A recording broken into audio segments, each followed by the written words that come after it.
মুখ্যমন্ত্ৰী হিমন্ত বিশ্ব শৰ্মা ডাঙৰীয়াই আমাৰ লোকসভাৰ বিৰোধী দলৰ উপসভাপতি গৌৰৱ গগৈ ডাঙৰীয়াৰ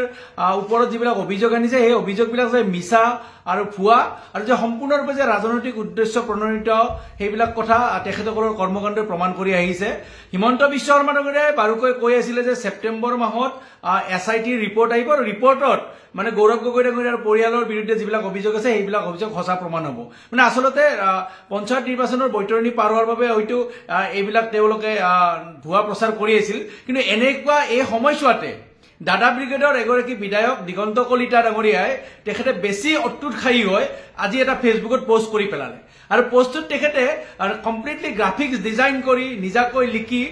কোনো ধৰণৰ ডেট উল্লেখ নকৰাকৈ গৌৰৱ গগৈ ডাঙৰীয়াৰ পাকিস্তানৰ 15 দিনীয়া ভ্ৰমণসূচী তেওঁ ডে 1 ডে 2 ডে 3 কৈ তেওঁলোকে প্ৰকাশ কৰি দিলে, কমপ্লিটলি গ্ৰাফিক্স ডিজাইন কৰি পেলাই, যিটো সম্পূৰ্ণৰূপে ভুৱা বুলি তেওঁ নিজে গম পায়। আৰু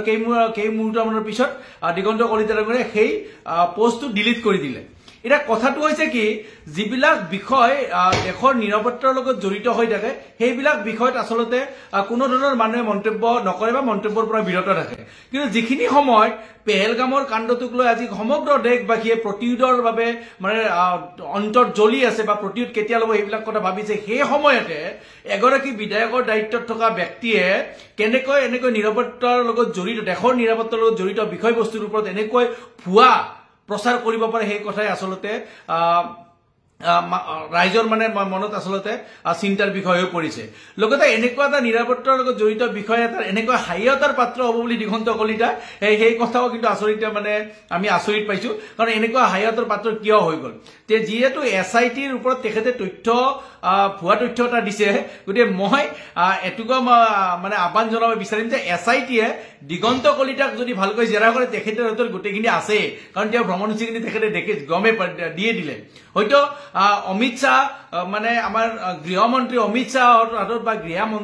মন্ত্ৰালয়ৰ হাতত যিবিলাক তথ্য নাই সেইবিলাক তথ্য হয়তো দিগন্ত কলিতাৰ হাতত আছে। গতিকে সেইকাৰণে দিগন্ত কলিতাক যদি SITয়ে জেৰা কৰে তেতিয়াহ'লে সকলোবোৰ তথ্য পোহৰলৈ আহিব। লগতে মই অসম আৰক্ষীৰ সঞ্চালক প্ৰধান ডাঙৰীয়াক মই অনুৰোধ জনাম, যিহেতু আপোনালোকে দেশৰ নিৰাপত্তাৰ লগত জড়িত বা ভাৰত পাকিস্তান সন্দৰ্ভত এই বিষয়বস্তুৰ লগত যিবিলাকে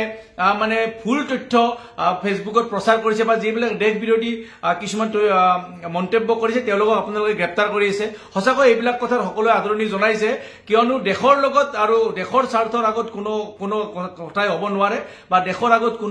কোনো ব্যক্তিয়ে মানে উৰ্ধত হ'ব নোৱাৰে। গতিকে দিগন্ত কলিতাই যিহেতু দেশৰ নিৰাপত্তাৰ লগত জড়িত এনেকুৱা এটা বিষয়বস্তুৰ ওপৰত এনেকুৱা ভুৱা মন্তব্য তেখেতে ফেচবুক যোগে ৰাজহুৱা কৰিছে, গতিকে তেখেতৰ ওপৰতো আপোনালোকে কিন্তু উচিত ব্যৱস্থা ল'ব লাগিব, তেখেতক জেৰা কৰিব লাগিব, তেখেতক সোধপোছ কৰিব লাগিব, তেখেতক গ্ৰেপ্তাৰ কৰিব লাগিব। আপোনাৰ NSAৰ অধীনত যিবিলাক আইন আছে সেই আইনৰ জৰিয়তে তেখেতক সোধা পোছা কৰাটো কিন্তু অত্যন্ত জৰুৰী হৈ পৰিব। নহ'লে এনেকুৱা দেশৰ নিৰাপত্তাৰ লগত জড়িত বিষয়বস্তুৰ ওপৰত সকলোৱে কিন্তু ভুৱা তথ্যবিলাক দিবৰ কাৰণে কিন্তু সাহস কৰিব পাৰে। সেইকাৰণে মই অনুৰোধ জনাইছো। লগতে মই স্পষ্টকৈ হিমন্ত বিশ্ব শৰ্মা ডাঙৰীয়া দাদা ব্ৰিগেডৰ ব্যক্তিসকলক চালা চামুণ্ডাসকলক মই সুধিব বিচাৰিছো যে গৌৰৱ গগৈ ডাঙৰীয়াই 3টা প্ৰশ্ন আপোনালোকৰ ওপৰত দিছিলে, যে যদি গৌৰৱ গগৈ ডাঙৰীয়াৰ ওপৰত থকা অভিযোগ যদি মিছা প্ৰমাণ হয় ছেপ্টেম্বৰ মাহত, তেতিয়াহ'লে মুখ্যমন্ত্ৰী হিমন্ত বিশ্ব শৰ্মা ডাঙৰীয়াই পদত্যাগ কৰিব নেকি? যদি হিমন্ত বিশ্ব শৰ্মা ডাঙৰীয়াৰ পৰিয়ালৰ পত্নী পৰিয়াল বা পুত্ৰৰ ওপৰত যদি এনেকুৱা ভুৱা অভিযোগ কিছুমানে দাখিল কৰে তেতিয়াহ'লে তেওঁ সহ্য কৰিব পাৰিব নেকি? লগতে এই যে দুদিনমান আগতে যে ভুৱা তেওঁলোকৰ যে পৰিয়াল মুখ্যমন্ত্ৰীৰ পৰিয়াল পুত্ৰৰ নামত যিমান অবৈধ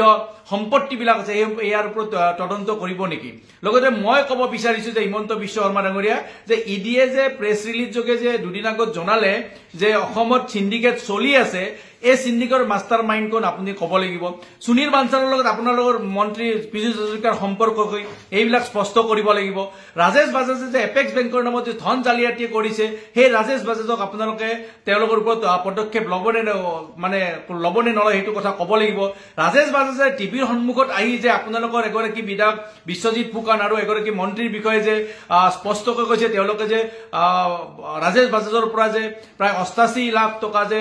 ধন লৈছে হৈছে এইবিলাকৰ ওপৰত আপোনালোকে তদন্ত কৰিব নে নকৰে এইবিলাক কথা আপোনালোকে স্পষ্ট কৰিব লাগিব যে অসমত যে গৰুৰ সিন্ডিকেট